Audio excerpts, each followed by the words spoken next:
dosen-dosen di lingkungan Politeknik Negeri Media Kreatif yang mengikuti GCOMS begitu. Nah, mungkin untuk template ini nanti kita menyesuaikan dari EAI. Mungkin Bapak Ibu juga bisa lihat dan sudah bisa download template kita di di website GCOMS. Nah, mungkin hari ini akan dipandu bagaimana cara menulis full papernya begitu ya Bapak Ibu. Karena kami lihat mungkin ada beberapa paper yang sudah disubmit ini masih belum sesuai dengan yang diinginkan oleh publisher atau belum sesuai dengan template publisher. Nah, mungkin di sini Bapak Ibu juga kurang memahami atau kemarin ada beberapa pertanyaan terkait dengan template dari EAI. Mungkin saya bisa share screen di sini.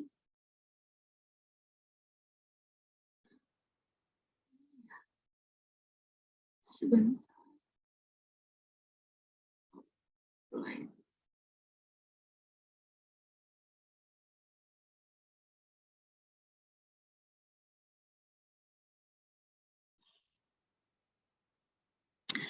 Nah, Bapak Ibu bisa dilihat berikut adalah template dari EA-nya sendiri. Untuk pelaksanaan GCOMS nanti di tanggal 16 November, Bapak Ibu disarankan untuk submit paper kalau tidak salah ini di 10 November. Nah, mohon diperhatikan untuk waktu submit full papernya Bapak Ibu, karena apabila terlewat kami tidak akan memproses artikel Bapak Ibu untuk disubmit ke publisher. Nah, kemudian terlampir untuk template dari EAI-nya sendiri. Nah, sebenarnya untuk pertama kita soroti dulu dari judul. Nah, ini judulnya sebenarnya tidak ada batasan kata atau berapa jumlah katanya dalam judul, tapi nanti Bapak Ibu sesuaikan saja dengan kebutuhan dari artikel Bapak Ibu. Kemudian yang kedua, sebaiknya untuk judul sendiri tidak sama persis dengan judul proposal Bapak Ibu. Misalnya judulnya itu pengembangan bioplastik ramah lingkungan berbasis kulit durian. Nah, misalnya judul proposal Bapak Ibu seperti itu. Nah, mungkin di judul papernya ini sebaiknya lebih teknis, misalnya karakterisasi bioplastik berbasis kulit durian atau kajian sifat fisik bioplastik berbasis kulit durian dan sebagainya. Jadi mungkin kami sarankan tidak sama persis dengan judul proposal Bapak Ibu sekalian, karena nanti apabila laporan penelitian Bapak Ibu di submit di repositori Polimedia, kemudian dalam bentuk bahasa Inggris seperti itu, khawatirnya ini terdetek plagiasi. Nah, kemudian karena kita ini temanya mengenai industri kreatif, baiknya judulnya ini menyesuaikan dengan tema-tema yang ada di industri kreatif. Namun kemarin kami coba melihat judul-judul yang Bapak Ibu submit ini, alhamdulillah sebagian besar sudah sesuai dengan tema yang kita ajukan ke publisher, yakni tema industri kreatif. Walaupun di sini kami mengambil tema konferensi yang multidisiplin, tapi tetap kami batasi bahwa subtemanya ini semua mengerucut ke industri kreatif seperti core dari Polimedia itu sendiri. Kemudian tadi judul sudah. Nah, ini untuk penulisan nama. Nah, nama ini tanpa gelar ya Bapak Ibu. Jadi hanya nama kita saja. Nah, misalnya saya Handika Dani Rahmayanti, ya tulis saja Handika Dani Rahmayanti, tidak perlu memakai gelar seperti itu. Kemudian urutan namanya ini disesuaikan saja yang sesuai dengan kontribusi masing-masing Bapak Ibu. Kemudian ada pertanyaan lagi, apakah di full paper itu boleh menyertakan autor lain yang tidak ada di proposal? Nah, itu boleh Bapak Ibu. Jadi kebijakan Bapak Ibu sendiri bagaimana mencantumkan siapa yang berhak dicantumkan nama autornya di paper tersebut. Nah, itu Bapak Ibu sendiri yang bisa nilai tergantung dari bagaimana kontribusinya. Kemudian, kalau ada pertanyaan lagi, apakah kalau misalnya nama yang ada di proposal tidak dicantumkan di paper boleh atau tidak. Nah, itu kembali lagi ke kebijakan Bapak Ibu sendiri, sejauh mana kontribusi dari calon autor itu sendiri. Namun yang perlu diingat wajib bahwa yang ketua pengusul, kalau misalnya yang mendapat hibah internal, ini ketua pengusulnya wajib ada di paper yang Bapak Ibu submit sebagai salah satu luaran dari penelitian yang didanai hibah internal. Kemudian apakah ketua ini wajib first author? Ini tidak wajib Bapak Ibu. Jadi disesuaikan saja dari kontribusi masing-masing anggota atau autor dari penulisan makalah ini. Kemudian, baik, untuk afiliasi nih Bapak Ibu, apabila Bapak Ibu ini afiliasinya sama, ini sebaiknya ditulis satu saja. Misalnya, jurusan Teknik Grafika Politeknik Negeri Media Kreatif, ya cukup satu aja yang dituliskan afiliasinya. Kalau misalnya semua autornya itu afiliasinya sama. Namun kalau misalnya berbeda-beda, nah ini dituliskan semua afiliasi dari autor Bapak Ibu. Dan pastikan jangan sampai ada yang terlewat, karena tidak diperbolehkan ketika Bapak Ibu sudah submit full paper, kemudian Bapak Ibu menambah nama autor atau menambah afiliasi autor, karena itu termasuk pelanggaran kode etik. Kemudian untuk abstrak Bapak Ibu, mohon disesuaikan untuk abstrak ini, Bapak Ibu sebaiknya minimal ini 70 kata. Jadi mungkin Bapak Ibu bisa ukur sendiri di Word Bapak Ibu masing-masing bahwa pastikan minimal abstrak Bapak Ibu ini 70 kata. Nah, misalnya di abstrak yang kemarin sudah disubmit belum 70 kata, mungkin di full papernya bisa diperbaiki bahwa abstraknya ini harus minimal 70 kata, dan untuk full papernya sendiri ini maksimal 150 kata Bapak Ibu yang dikehendaki oleh EAI. Mungkin kemarin ada di waktu submit abstrak di awal, kami bilang bahwa boleh sampai 200 kata, itu tidak masalah. Hanya saja mohon diperhatikan ketika submit full paper, ini abstraknya tidak lebih dari 150 kata. Kemudian di abstrak Bapak Ibu mohon dijelaskan minimal ada 3 unsur. Yang pertama ada tentunya pendahuluan, metode, dan juga ada hasilnya Bapak Ibu. Jadi di abstrak itu tidak hanya pendahuluan saja, namun dijelaskan hasilnya itu seperti apa. Jadi secara singkat saja, ringkasan dari hasil.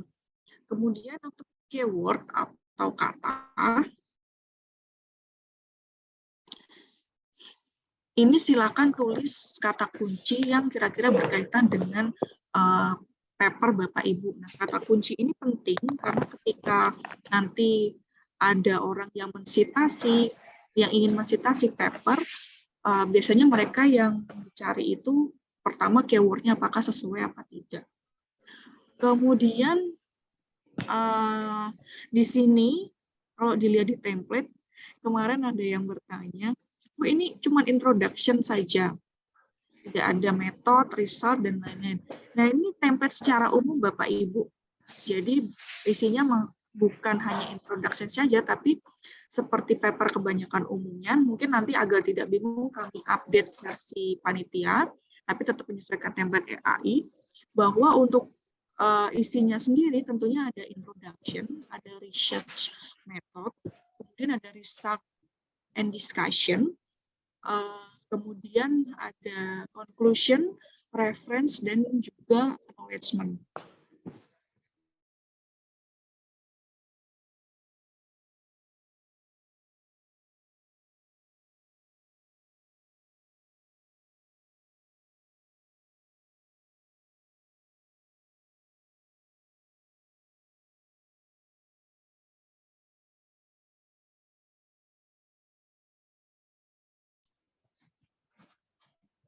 Atau kalimatnya ini langsung ke template yang sudah kami post di website begitu ya Bapak Ibu. Jadi jangan membuat template sendiri atau misalnya mengcopy template ini kemudian mengganti ke Word yang baru ini tidak disarankan. Jadi takutnya formatnya berantakan, jadi sebaiknya langsung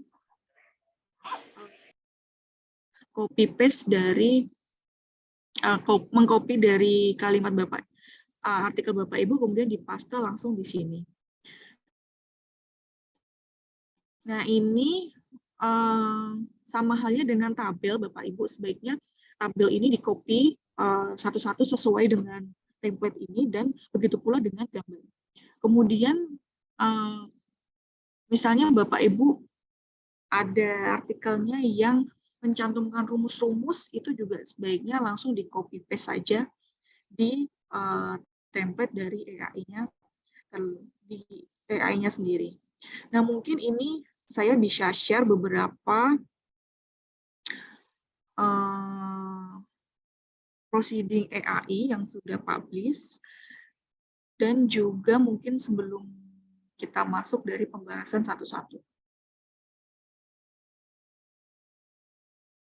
Nah, ini adalah contoh proceeding dari AI yang sudah publish Bapak Ibu. Nah, jadi dari template tadi, jadinya nanti seperti ini.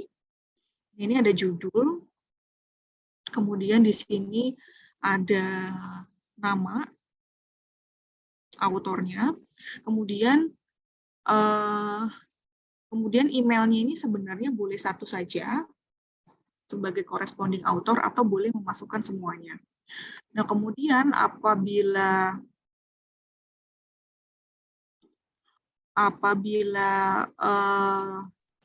afiliasinya hanya satu, semua di satu departemen atau satu jurusan dan satu universitas, ini sebaiknya dituliskan hanya satu saja. Kemudian untuk abstrak, ini Bapak Ibu, ini abstraknya 70 minimal sampai 150 kata. Nah, di sini memuat pertama pendahuluan, ada pendahuluan sedikit, kenapa penelitian ini penting, kemudian ada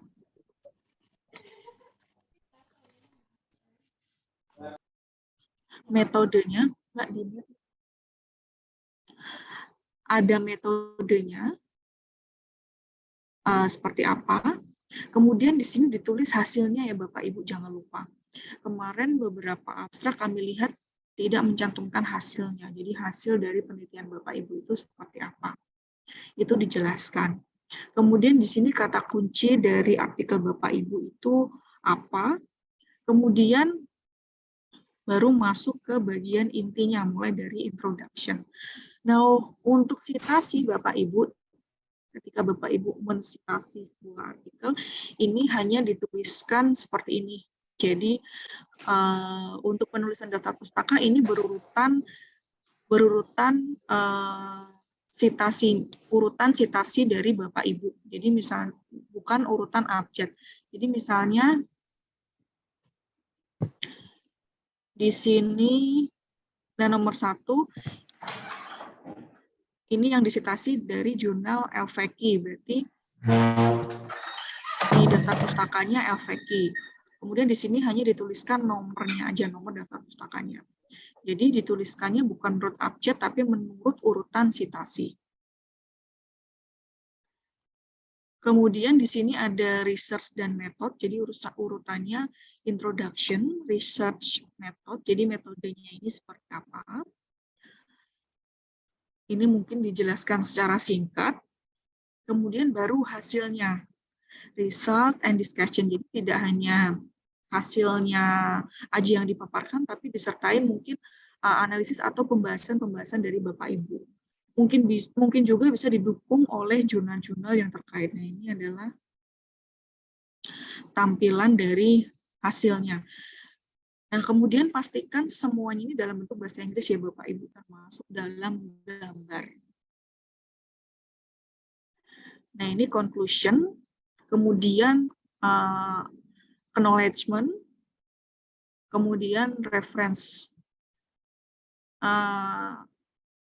Untuk acknowledgement biasanya ini ditujukan untuk pemberi dana ya Bapak Ibu. Jadi bukan terima kasih kepada autor atau tertuju kepada personal siapa, tapi biasanya ini ditujukan oleh pemberi dana. Kemudian untuk reference sebaiknya banyak menggunakan artikel-artikel yang berskala internasional karena ini prosedur internasional, jadi sebaiknya referensinya juga menggunakan referensi internasional.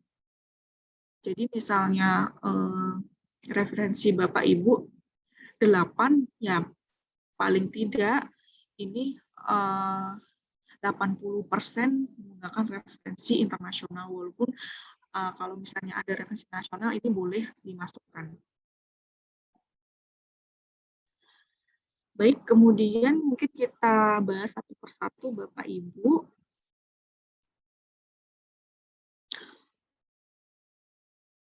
Mengenai full paper atau penulisan artikel untuk GCOMS yang akan disubmit di EAI. Ya, nanti artikel yang Bapak Ibu submit tentunya akan direview terlebih dahulu oleh review internal kita sebelum kita submit ke EAI dan direview oleh publisher kita. Kemudian tentunya yang harus diperhatikan tadi template-nya harus sesuai ya Bapak Ibu, jangan membuat template sendiri. Sebaiknya di copy paste saja ke template yang sudah ada, jangan membuat lembar yang baru. Kemudian tadi untuk abstrak ini minimal 70 kata dan maksimal 150 kata. Jadi tidak terlalu sedikit dan tidak terlalu banyak. Kemudian pastikan plagiasinya ini tidak lebih besar dari 15%. Nah, kemarin publisher kami ini sangat concern ke plagiasi, jadi diminta tidak boleh lebih dari 15%. Kalau misalnya lebih dari 15%, ini nanti langsung di-reject. Kemudian untuk mengantisipasi, nah baiknya karena dimintanya 15%, nanti mungkin untuk kadang itu standar atau software yang dipakai oleh EAI sama kita itu kan agak berbeda ya Bapak Ibu, mungkin ada selisihnya.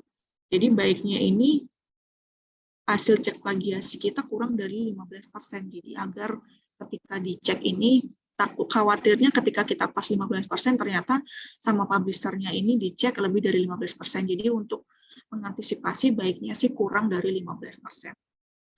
Kemudian tadi untuk urutannya, nanti mungkin agak tidak bingung kami update template di website, karena di website itu template-nya kemarin kita ambil saja langsung dari EAI. Nah, di situ mungkin Bapak Ibu ada yang kurang jelas bahwa nggak ada research methodnya, result and discussion, padahal yang di template EAI itu sebenarnya hanya contoh saja. Research method, research and discussion, dan lain-lain itu harus tetap ada.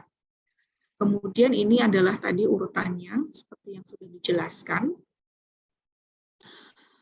Nah, kemudian ini tadi Bapak Ibu, mungkin kita berangkat dari apa itu artikel ilmiah ya Bapak Ibu, sebelum kita masuk ke teknis mengenai bagaimana mengisi bagian-bagian dari satu artikel ilmiah. Jadi untuk artikel ilmiah sendiri mungkin agak berbeda dengan laporan penelitian ya Bapak Ibu. Jadi artikel ilmiah ini mungkin kan buah dari hasil riset atau pemikiran kita dan tentunya mengandung originalitas dan harus mengandung jawaban atas masalah. Jadi makanya kita dipaparkan masalah-masalahnya ini apa. Kemudian yang paling penting kalau misalnya laporan penelitian kan hanya melaporkan data-data saja yang kita dapatkan disertai bukti-bukti. Tapi jika Bapak Ibu menulis artikel ilmiah, ini sebaiknya didasari juga dengan analisis intelektual. Jadi ada analisisnya, tidak hanya memaparkan, oh ini data kuat tarik, ini ujiannya, terus apa gitu. Jadi harus disertai analisisnya. Kemudian kalau misalnya datanya itu berupa, oh ini orangnya paham, oh ini tidak paham. Nah, kenapa dia paham, kenapa tidak paham? Nah, ini mungkin harus disertai dengan analisisnya. Analisisnya bisa dari pemikiran Bapak Ibu yang disertai oleh bukti-bukti pendukung seperti jurnal-jurnal terkait. Jadi misalnya dari penelitian orang terdahulu, kemudian orang membahas apa, kemudian dikaitkan dengan hasil-hasil yang Bapak Ibu dapatkan. Nah, ini adalah bagian artikel ilmiah secara umum. Tadi mungkin sudah sesuai dengan template yang kami jelaskan. Jadi tentunya ada judul, ada nama penulisnya, ada afiliasinya, ada abstrak, ada kata kunci, ada pendahuluan, kemudian ada research methodnya, ada result and discussion, kesimpulan, ucapan terima kasih, dan juga referensi. Nah, kemudian kita masuk ke judul Bapak Ibu. Tadi sudah kami jelaskan sebenarnya judul tidak ada batas kata dari publishernya, tapi sebaiknya tidak terlalu banyak. Idealnya sih biasanya 20-25 kata. Dan tentunya menggunakan bahasa Inggris ya Bapak Ibu. Kemarin misalnya di abstrak itu masih tertulis misalnya UMKM. Nah, UMKM ini kan bahasa Indonesia. Tapi kalau bahasa Inggrisnya mungkin bisa ditulis MSME. Jadi micro, small, enterprise, maaf saya kurang paham. Jadi mungkin itu di bahasa Indonesiakan, di bahasa Inggris kan, kecuali memang nama-nama yang tidak bisa di bahasa Inggris kan, seperti nama tempat, metode mungkin dan lain-lain. Tapi selama itu masih bisa ada istilah bahasa Inggrisnya, ini sebaiknya di-translate. Kemudian baiknya kalau judul itu mengandung apa kelebihan dari artikel Bapak Ibu, misalnya apa sisi luar biasanya, misalnya metodenya sederhana atau murah, mudah digunakan, kemudian efektivitasnya tinggi dan sebagainya, itu boleh dicantumkan Bapak Ibu. Kenapa? Karena judul ini adalah bagian dari isi jurnal atau artikel yang paling banyak dibaca. Nah, ini nanti akan membuat si pembaca ini memutuskan apakah artikel Bapak Ibu ini akan disitasi atau enggak. Terkadang reviewer juga membaca dari judulnya, hanya di judulnya saja. Misalnya kalau judulnya kurang menarik, kadang reviewer juga tidak akan meneruskan sampai ke dalam, walaupun isinya itu menarik. Nah, tapi ini hanya untuk beberapa case saja. Kemudian, mohon maaf, kami terlupa. Jadi untuk jumlah halaman dari artikel ini sebenarnya dari AI ini tidak ada batasannya Bapak Ibu. Jadi silahkan Bapak Ibu tulis selengkap-lengkapnya, tulis informasi yang selengkap-lengkapnya dari artikel Bapak Ibu. Karena dari AI sendiri tidak ada batasan halaman. Tapi sebaiknya menyesuaikan saja, jangan terlalu singkat dan jangan terlalu panjang. Misalnya hanya 3 halaman, nah itu kan terlalu singkat ya Bapak Ibu untuk sebuah artikel, jadi sebaiknya disesuaikan saja. Kemudian mungkin di beberapa jurnal atau proceeding lain, kadang dibatasi, misalnya lebih dari 6 halaman ini akan menambah kos atau kita harus membayar lebih setiap halamannya karena dibatasi 6 halaman. Tapi kalau dari publisher kita sendiri sebenarnya tidak dibatasi. Hanya saja disesuaikan saja dengan kebutuhan informasi yang akan disampaikan Bapak Ibu di artikel yang Bapak Ibu tulis.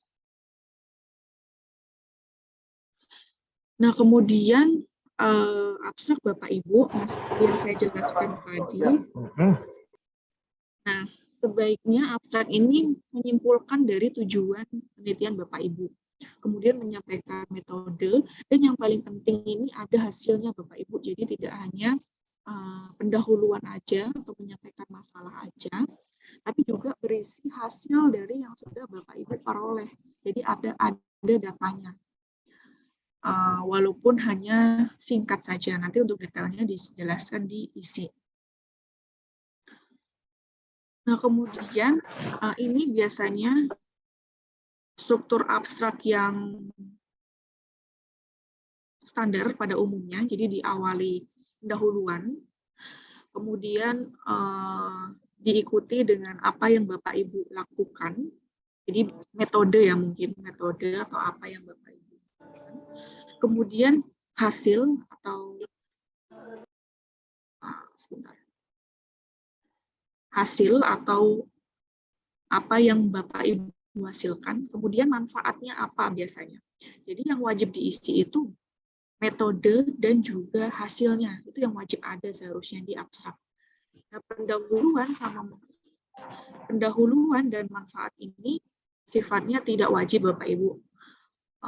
Jadi hanya kadang-kadang saja ada, tapi yang harus wajib ada di abstrak itu adalah metodenya dan hasilnya ini seperti apa. Nah, nanti mungkin kemarin jika abstrak disubmit masih belum sesuai, mungkin Bapak Ibu bisa memperbaiki di full papernya seperti itu. Nah, kemudian abstrak ini merupakan ringkasan dari makalah atau artikel dari Bapak Ibu tulis, dan biasanya mengambil sedikit dari kata-katanya, mengcopy paste sedikit dari introduction, mengambil sedikit dari bagian metode, mengambil sedikit dari bagian result, dan mengambil sedikit dari bagian conclusion. Jadi biasanya justru abstrak itu ditulis setelah Bapak Ibu selesai menulis artikel, tapi karena di kita itu kebiasaan abstraknya dulu masuk, jadi mungkin kemarin abstrak yang di submit juga banyak yang belum melampirkan hasil, karena mungkin saja karena kemarin itu September ya kita submit abstrak, jadi banyak dari Bapak Ibu yang masih belum mendapatkan hasil yang signifikan. Namun karena ini sudah bulan November, jadi seharusnya Bapak Ibu sudah mendapatkan hasil yang diinginkan sesuai dengan tujuan penelitian Bapak Ibu. Jadi baiknya di full paper nanti abstraknya ini diperbaiki, disesuaikan dengan tadi struktur abstrak yang sesuai dengan standar. Jadi minimal ada metode dan juga hasilnya itu seperti apa. Nah, kemudian pendahuluan Bapak Ibu. Nah, di bagian pendahuluan ini sebaiknya jangan menuliskan secara umum yang semua orang itu sudah mengetahui misalnya. Contoh misalnya kajian mengenai batik misalnya. Batik adalah bla bla bla bla. Nah, itu kan mungkin orang itu sudah umum mengetahui, jadi mungkin tidak perlu dituliskan kembali, kecuali kalau Bapak Ibu menyertakan bahwa jenis-jenis batik ini berasal dari mana, kemudian ada sumbernya dan sebagainya, itu tidak apa-apa disertakan. Jadi baiknya di pendahuluan itu jangan menulis yang sudah umum orang ketahui. Jadi teori umum yang sudah orang ketahui ini sebaiknya tidak ditulis, tapi langsung saja ke yang apa yang Bapak Ibu kerjakan. Kemudian sebaiknya juga di sini Bapak Ibu mensitasi pekerjaan-pekerjaan atau artikel-artikel yang sudah ada sebelumnya yang terkait dengan penelitian yang Bapak Ibu kerjakan. Jadi referensi-referensi yang Bapak Ibu gunakan ini dicantumkan di bagian pendahuluan. Nah, mungkin juga apabila Bapak Ibu sudah mempunyai artikel sebelumnya yang penelitiannya terkait dengan artikel yang Bapak Ibu ingin submit, ini juga bisa dimasukkan. Jadi menjadi sitasi dari artikel Bapak Ibu. Nah, ini adalah struktur pendahuluan Bapak Ibu. Nah, biasanya di pendahuluan ini diawali dengan mengapa penelitian ini menarik untuk dilakukan. Jadi mengapa penelitian ini penting untuk dilakukan. Kenapa topik ini menarik? Mungkin karena saat ini nih yang dibahas nih oleh para peneliti, atau ini yang dibutuhkan, dan sebagainya. Kemudian selanjutnya dijelaskan sampai mana pemahamannya hingga saat ini. Mungkin peneliti yang lain sudah membahas tentang metode A, B, C misalnya. Nah, itu dijelaskan Bapak Ibu teori-teori artikel-artikel pendukungnya, atau sampai mana orang itu sudah melakukan. Kemudian setelah Bapak Ibu jelaskan sampai mana orang telah melakukan, Bapak Ibu baru menjelaskan permasalahannya itu apa, permasalahan yang masih ada itu apa. Jadi orang sudah mengerjakan A, tapi orang baru mengerjakan A, B, C. Metode yang lebih simpel itu belum ada, makanya Bapak Ibu ingin mengerjakan pakai metode ini. Misalnya seperti itu. Nah, biasanya kalau permasalahan itu diawali dengan kata but, tapi, atau however. Nah, ini kan berisi kelemahan-kelemahan dari yang sudah dikerjakan oleh peneliti sebelumnya. Kemudian baru Bapak Ibu memunculkan hipotesis atau apa yang ingin Bapak Ibu kerjakan Nah, baru dijelaskan lebih rinci apa yang ingin Bapak Ibu lakukan. Jadi secara ringkas saja. Kemudian nanti untuk lebih detailnya atau metodenya baru dijelaskan di bagian research metode. Nah, biasanya di bagian pendahuluan ini diakhiri kata mungkin in this paper we show that atau we report in this paper apa dan sebagainya. Jadi di bagian akhir pendahuluan biasanya diakhiri dengan kata itu. Intinya Bapak Ibu memberitahu apa yang akan Bapak Ibu lakukan di paper ini. Nah, kemudian dalam membuat pendahuluan, ini Bapak Ibu boleh saja mengcopy kalimat dari orang lain. Tapi mungkin tidak semerta-merta langsung di copy paste, tapi sebaiknya diparafrase sedikit terlebih dahulu. Kenapa? Karena untuk meminimalisir tadi tingkat plagiasi dari makalah atau kata kita. Kemudian untuk research method atau material dan metode, ini berisi dari metode yang Bapak Ibu gunakan di penelitian yang ditulis di paper ini. Jadi isinya ya mungkin bisa eksperimennya, bagaimana step-stepnya, kemudian kalau misalnya pengembangan komputer ya ditulis pengembangan komputernya seperti apa. Kalau mengambil sampel menggunakan teknik analisis statistik ya dijelaskan pengambilan datanya gimana, berapa orang jumlah respondennya, kalau misalnya penyebaran kuesioner, pesertanya berapa dan lain-lain. Nah, kemudian sebaiknya ini dibuat secara naratif, ya Bapak Ibu. Jadi dijelaskan secara naratif, bukan poin-poin. Sebaiknya dijelaskan secara naratif. Kemudian kalau misalnya menggunakan peralatan khusus, ya dituliskan secara detail, mungkin kode alatnya, atau merek alatnya, atau mungkin tempatnya dilakukan di mana. Misalnya menurut Bapak Ibu penting untuk dicantumkan, ya itu sebaiknya dicantumkan saja. Kemudian hasil Bapak Ibu atau result ini menampilkan data-data yang Bapak Ibu telah peroleh. Nah, biasanya data-data tersebut ditampilkan dalam bentuk tabel, grafik, ataupun foto-foto. Nah, kemudian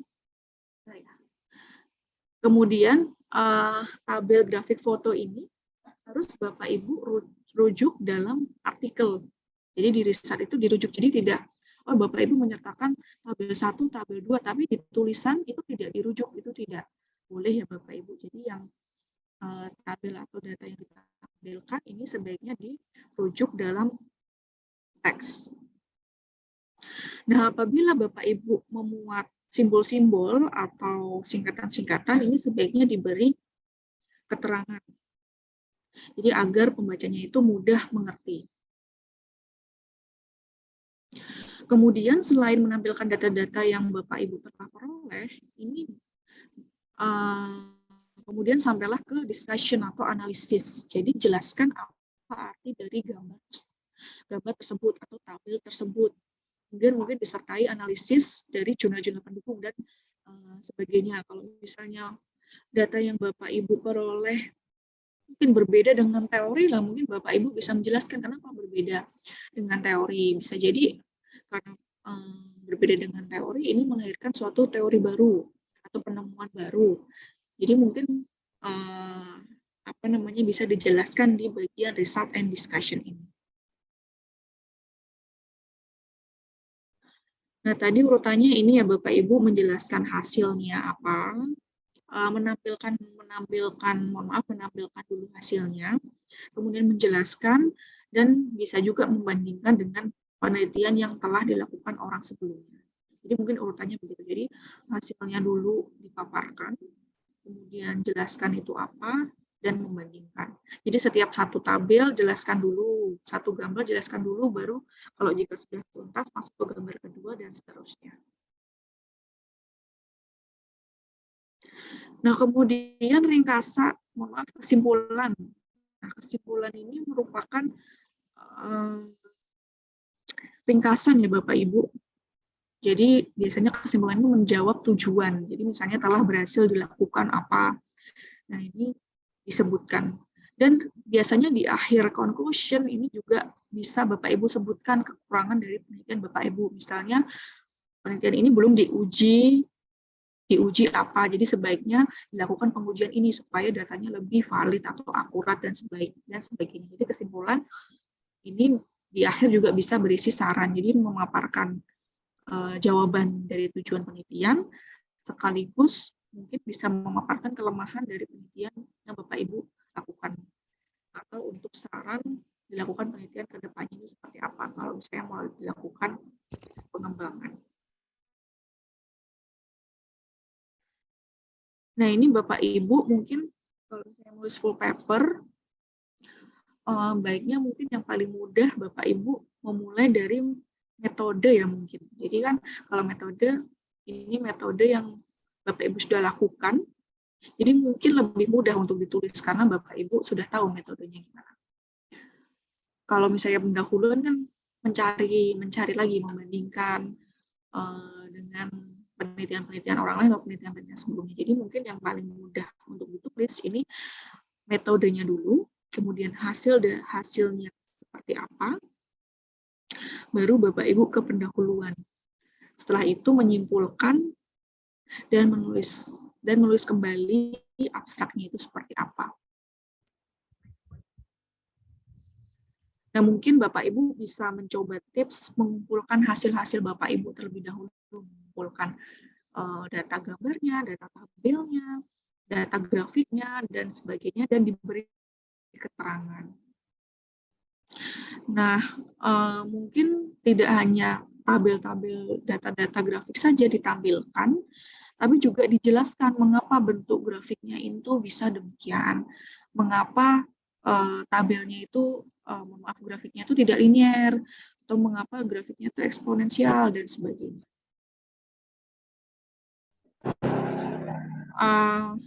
Nah, karena ini artikel berskala internasional, jadi tentunya Bapak Ibu harus menulis dalam bahasa Inggris. Nah, mungkin kalau misalnya Bapak Ibu kesulitan, ini bisa menggunakan hanya Google Translate saja Bapak Ibu. Hanya saja tata bahasa yang digunakan Bapak Ibu ini harus sesuai dengan EYD, menggunakan bahasa Indonesia yang baik dan benar, agar nanti hasil translate-nya itu juga sesuai. Jadi misalnya ada yang bilang, ini di Google Translate jadi berantakan kata-katanya. Nah, mungkin barangkali struktur kalimat Bapak Ibu yang kurang sesuai dengan tata bahasa EYD kita, sehingga Google Translate-nya juga agak kurang sesuai. Nah, kemudian ini beberapa situs yang mungkin Bapak Ibu bisa gunakan. Bisa menggunakan Google Translate, Grammarly, Grammar Check for Sentence, atau Grammar Dokumen, dan lain-lain. Jadi Bapak Ibu bisa mengakses situs ini secara gratis. Nah, biasanya kalau untuk yang ngecek grammar, ini Bapak Ibu bisa menggunakan Grammarly atau Grammar Check for Sentence, atau bisa menggunakan situs-situs yang lainnya.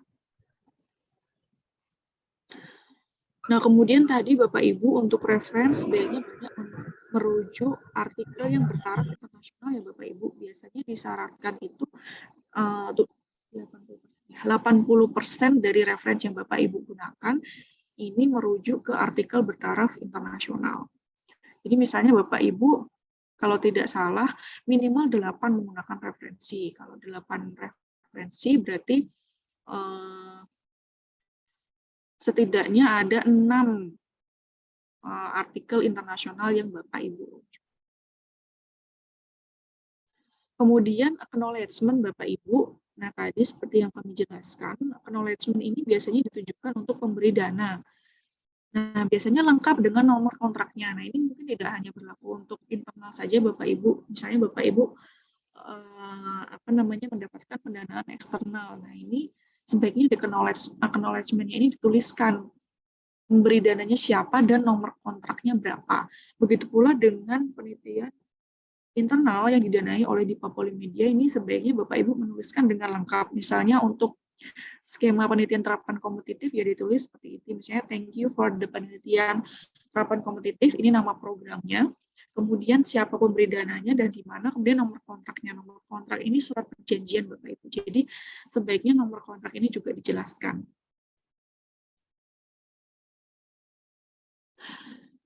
Begitu Bapak Ibu, mungkin penjelasan singkat dari kami, mungkin Bapak Ibu ada yang ingin ditanyakan. Oh ya, izin mengingatkan kembali bahwa submit full paper kami tunggu maksimal tanggal 10 November ya Bapak Ibu, beserta video dan PPT apabila Bapak Ibu hadir secara online.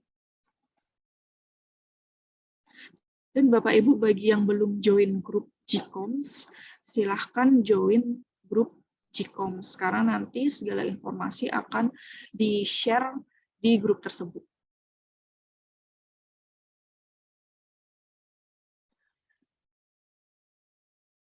Mungkin sampai di sini ada pertanyaan Bapak Ibu atau saya kembalikan ke moderator. Nanti untuk contoh-contoh artikel EAI nanti akan kami share di grup.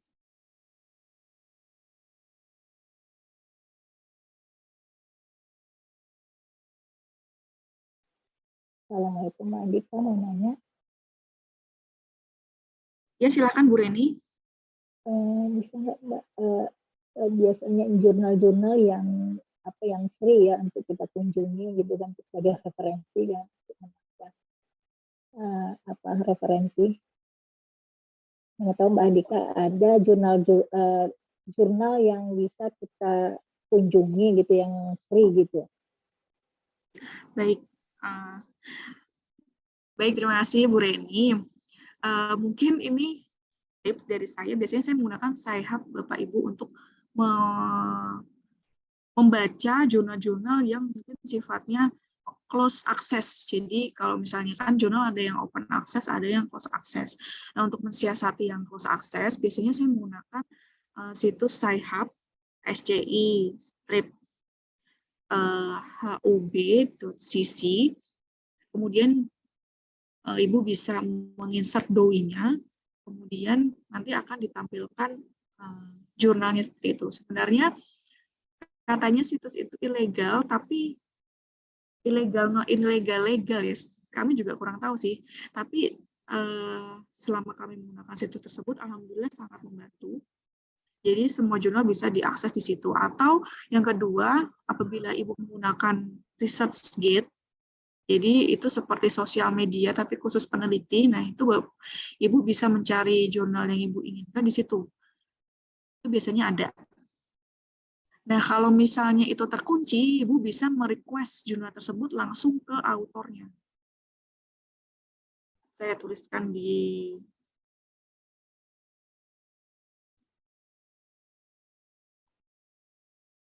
chat. Jadi menggunakan Sci-Hub. Nah, dotnya ini kadang berubah-berubah. Jadi kadang .cc, kadang .tw gitu. Nanti untuk update-nya, nah nanti akan kita beritahu.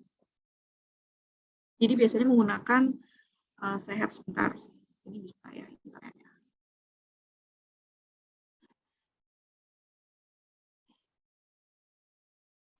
Ini saya share screen ya Bapak Ibu. Atau ini.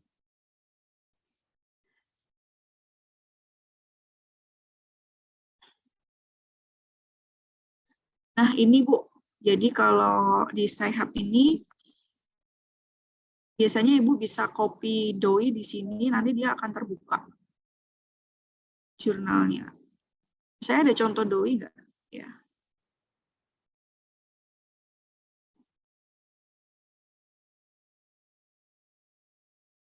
Nah, misalnya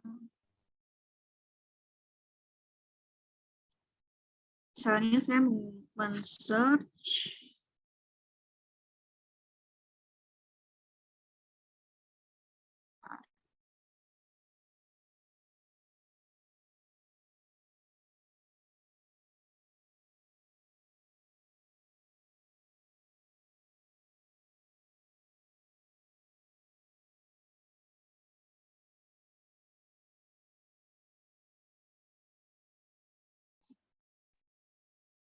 makanya lo geser sih.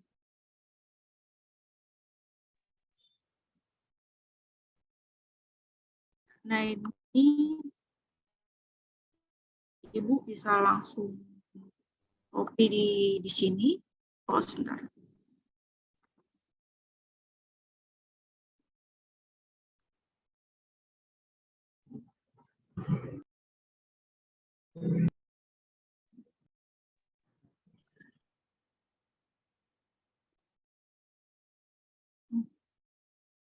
Sebentar.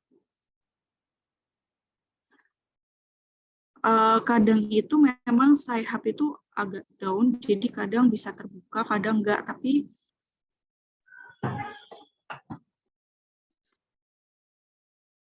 seringnya saya menggunakan ini.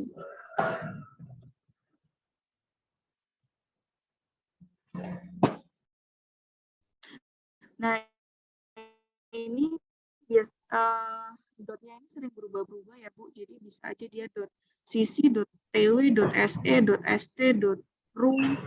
Nah, ini akan diupdate biasanya.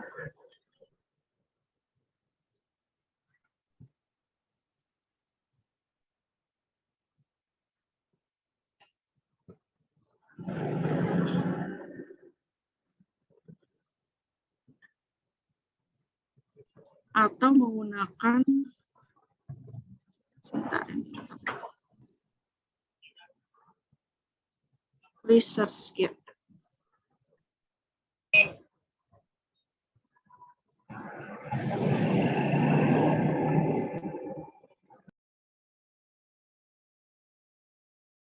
Nah, kalau ResearchGate ini mungkin Bapak Ibu bisa buat akun dulu, baru nanti Bapak Ibu bisa mengaksesnya.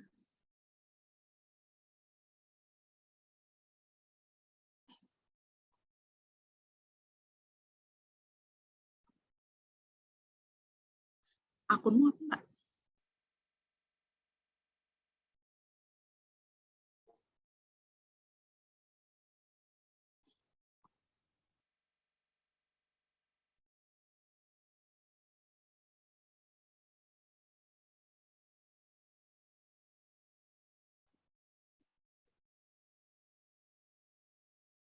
Nah, ini Bapak Ibu. Jadi di ResearchGate ini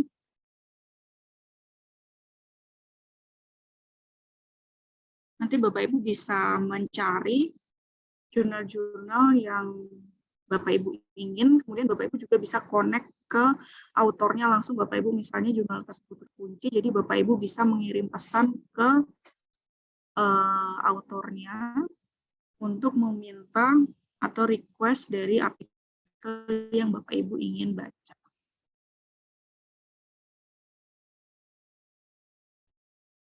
Begitu Bu Reni. Terima kasih Mbak Dika. Ya, sama-sama Bu. Mungkin ada lagi Bapak Ibu.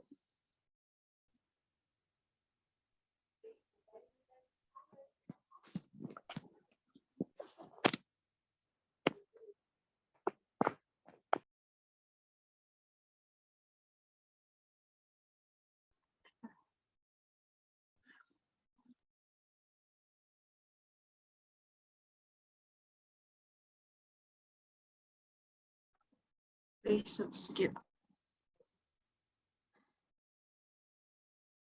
Jelaskan mengenai risk and discussion. Baik.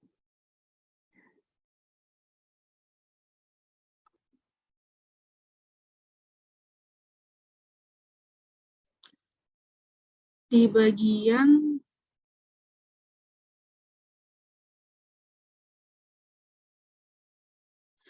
bagian result and discussion, Bapak Ibu, ini ada permintaan di kolom chat. Nah, Bapak Ibu mungkin bisa menampilkan data-data yang Bapak Ibu telah peroleh. Jadi bisa dalam bentuk tabel, kemudian dalam bentuk grafik, seperti ini, maupun gambar. Nah, sebaiknya tabel, grafik, atau gambar Bapak Ibu ini dirujuk di tulisan Bapak Ibu. Jadi tidak hanya menampilkan tabel, grafik, gambar saja, tapi tanpa diberi keterangan di artikel yang Bapak Ibu buat. Misalnya di sini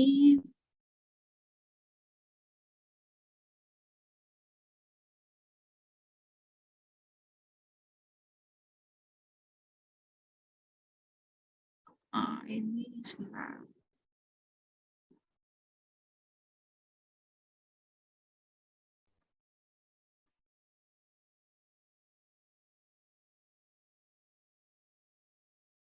Kok ini maaf sebentar.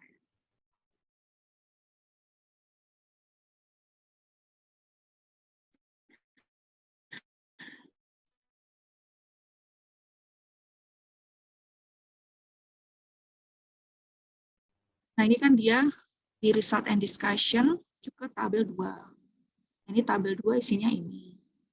Kemudian jadi sebaiknya hasil penelitian Bapak Ibu ini ditampilkan di dalam visual tabel ataupun grafik ataupun gambar agar lebih mudah dipahami dibanding dengan menampilkan tulisan-tulisan saja. Nah, contoh juga ini. Ini merujuk gambar 1. Kemudian ini gambar 2 dan sebagainya. Jadi selain gambar tabel atau grafik yang ditampilkan juga dirujuk dalam tulisan, kemudian disertai dengan penjelasannya Bapak Ibu.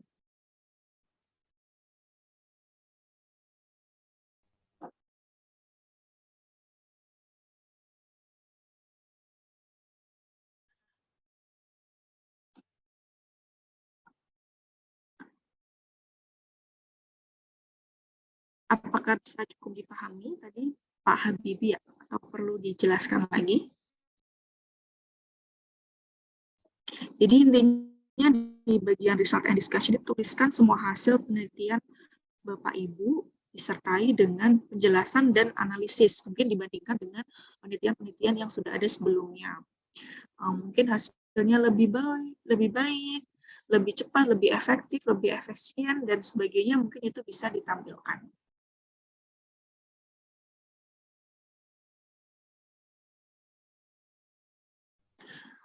Untuk video yang diupload, baik, untuk video yang diupload, ini video pemaparan kita ya Bu, jadi video pemaparan presentasi kita. Jadi kita memaparkan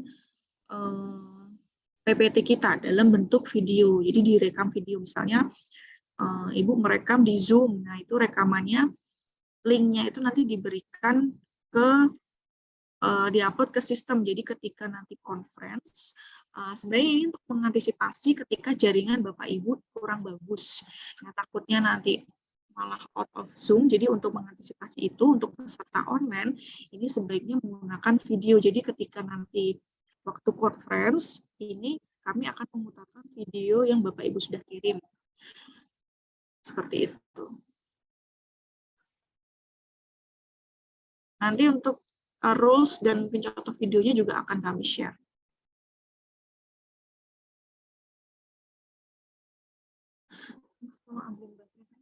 Di tas, di ruangan.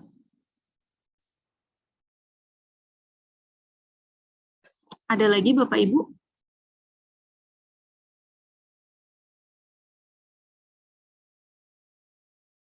Sudah cukup?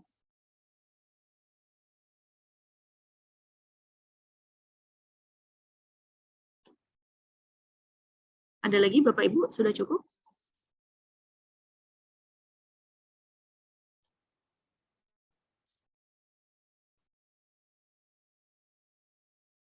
Jika sudah, saya kembalikan ke moderator. Baik, terima kasih banyak kepada Ibu Dr. Andika Dani Rahmayanti yang telah menyampaikan pemaparan terkait dengan penulisan proceeding internasional ya, khususnya untuk template EAI Publisher. Insya Allah nanti rekamannya ini kami sudah rekam, nanti akan kami share di YouTube P3M Polimedia. Dan sekedar informasi juga bahwa tanggal 20 Oktober kemarin kami juga sudah melakukan pelatihan jurnal secara umum ya, pelatihan jurnal bereputasi. Itu juga sudah kami upload di YouTube bagi Bapak dan Ibu yang kemarin tidak bisa hadir secara Zoom, bisa langsung menyaksikan ya di YouTube karena itu ada banyak ilmu yang didapatkan dari Prof. Mikrajudin Abdullah. Dan untuk yang sesi pagi hari ini kami juga sudah rekam dan akan kami upload juga di YouTube. Jadi nanti Bapak Ibu yang tertinggal tadi dari awal nanti bisa melihat ulang kembali tayangannya. Sedikit menambahkan ya yang disampaikan Bu Dika terkait dengan yang jurnal. Mungkin Bapak dan Ibu juga ada yang belum bergabung di Perpusnas Nasional, itu juga bisa akses jurnal secara gratis, tapi memang tetap ada batasannya. Jadi silakan Bapak dan Ibu bisa daftar Perpusnas Nasional juga bisa dilakukan secara online dan cepat. Jadi di situ Bapak Ibu bisa akses jurnal dari EBSCO, dari Springer Link, Science Direct, dan lain sebagainya. Ini contoh tampilannya. Bentar.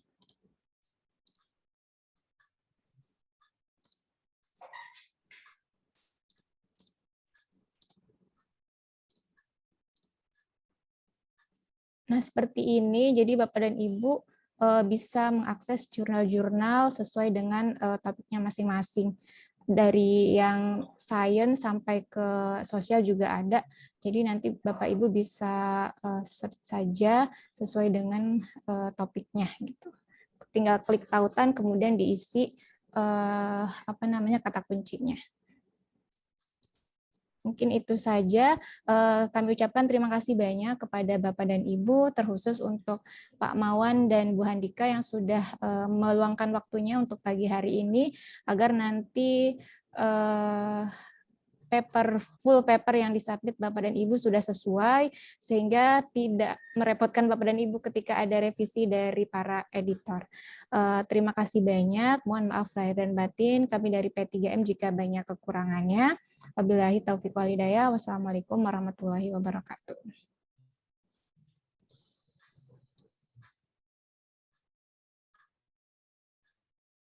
Waalaikumsalam warahmatullahi wabarakatuh.